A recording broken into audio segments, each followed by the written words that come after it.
یہاں سے آج یہ اعلان ہو رہا ہے حضور چیزیائے کشت قبلہ اعلیٰ حضرت حضرت خواجہ محمد ضیاء الحق سیالوی دامت برکات العالیہ نے ارشاد فرمایا کہ آستانہ مقدسہ کے جو خطیب ہیں مناظر اسلام مفتی محمد شوکت سیالوی صاحب، ان کو آستانہ مقدسہ سیال شریف کی طرف سے شیخ الحدیث کا منصب عطا کیا جاتا ہے۔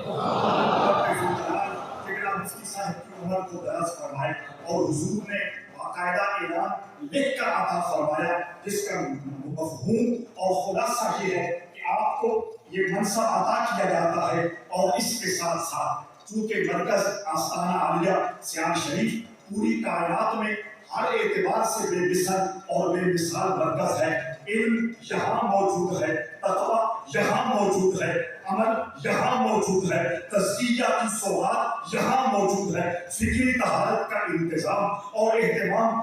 صدیوں سے یہاں کی ریت اور روایت رہی ہے۔ تو حضور ضیاء چشت رضی اللہ تعالیٰ عنہ نے ارشاد فرمایا کہ شیخ الحدیث کا منصب دیا جا رہا ہے، اور قبلہ مفتی صاحب کو اس بات کا پابند کیا جا رہا ہے کہ شیخ الحدیث صاحب عقائد اہل سنت پر کاربند رہیں گے اور تبلیغ و ترویج دین مدین کے لیے ہمہ وقت کمر بستہ رہیں گے، مصروف رہیں گے، اور حضور امیر شریعت رضی اللہ تعالیٰ عنہ کے اعلامیہ پر ساری زندگی کاربند رہیں گے۔